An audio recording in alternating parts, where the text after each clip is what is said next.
Vamos falar sobre os capítulos 32 e 33 de Números.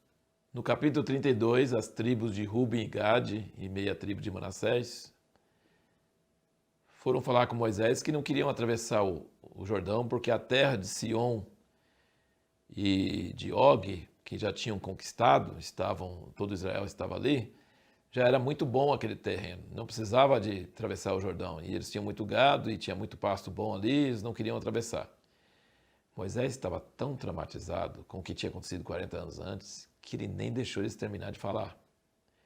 Ele lançou um discurso, e esse discurso é muito útil você ler, contando o que tinha acontecido naquela época. E ele falou assim: vocês estão fazendo de novo a mesma coisa que fizeram naquela época, não querendo atravessar para entrar na terra prometida por Deus.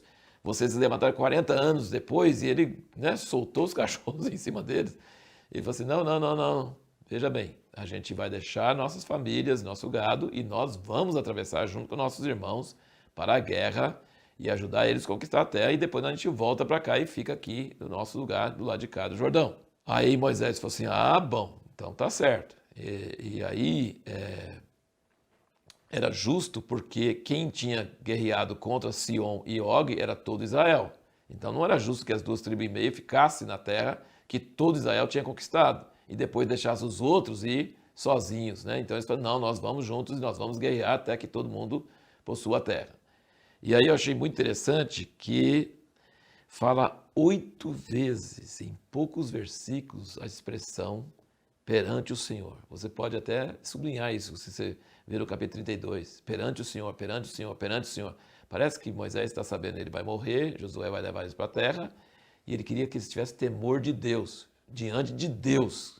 Diante de Deus, vocês estão prometendo que vocês vão atravessar o Jordão e vão fazer isso. Diante de Deus, diante de Deus, diante de Deus. 8 vezes fala isso. Depois eles mesmos concordam que é diante de Deus. Aí no capítulo 33 nós temos registro de todas as jornadas, onde eles acamparam, onde eles partiram. Gente, veja como Moisés era metódico. Deus é metódico, Moisés é metódico. Moisés registra tudo. Gente, naquela época não era comum uma pessoa que sabia escrever, ler. Moisés foi ensinado em toda aquela cultura avançada do Egito. E esse homem metódico, que registra exatamente onde Israel, todas as suas jornadas, ele registra tudo, é esse homem metódico que Deus escolhe para escrever os primeiros 5 livros da Bíblia. Esse projeto maravilhoso que é a Bíblia, nós devemos a um homem metódico como Moisés. Sabe o que é necessário para uma pessoa de Deus assim? Que você dê valor ao passado, que você dê valor à história. Deus é um Deus da história. Ele dá valor às coisas do passado. As coisas do passado nós precisamos registrar, lembrar. Nós precisamos entender que o presente vem como fruto do passado e nós precisamos dar valor ao passado e nós precisamos aprender a escrever as coisas importantes e relevantes para que sejam lembradas. E isso faz a gente dar muito valor em Moisés. E uma coisa que Moisés cita aqui com Ruben e Gade e tal, é um versículo muito famoso, é uma frase muito famosa, é Números 32, versículo 23. Ele diz: se vocês não cumprirem a sua promessa, estais certos de que o vosso pecado vos há de atingir. Eu não sei se isso em português é comum, mas eu lembro que meus pais criaram a gente com esse versículo. Estais certo que o seu pecado vai te atingir. Pode ficar escondido por um tempo, pode demorar a ter consequência, mas estais certo que Deus vai fazer seu pecado pegar você lá na frente. Isso é uma frase assim muito importante. A pessoa pode passar anos na vida e pensar: não, eu escapei ileso. Não, diante de Deus você não escapa ileso. Pecado tem consequência. E essa então é uma frase muito importante nesse contexto. E a última coisa que nós queremos falar nesses capítulos é que Deus queria que eles aniquilassem totalmente os cananeus. Não podia sobrar nem um ser vivente, nem criança, nada, nem mulher, nem cidadezinha, nem vila. Não podia fazer acordo, tinha que aniquilar completamente.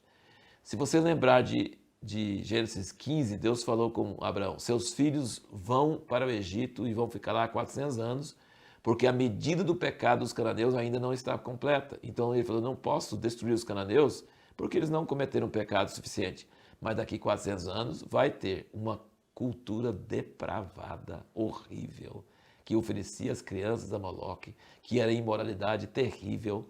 Então, por isso que Deus queria que eles fossem totalmente aniquilados.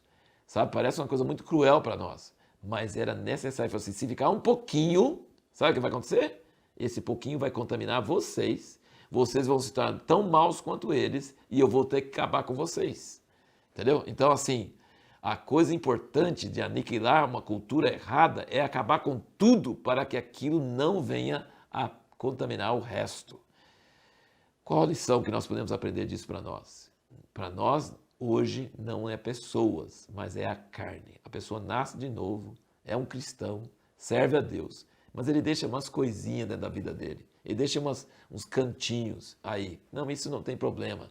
Mas aquela coisinha que você deixou, que você não aniquilou, ele pode vir a inflamar, afetar toda a sua vida e destruir você. Essa é a lição que nós podemos aprender dessa necessidade de aniquilar totalmente os cananeus. E, infelizmente, Israel não obedeceu e, de fato, foi corrompido e depois foi expulso da terra porque eles não obedeceram essa ordem de Deus. No próximo vídeo, nós vamos falar sobre a resposta à seguinte pergunta: qual o estilo de Deus governar? Como que ele governa? Qual o estilo dele? Qual a maneira dele governar?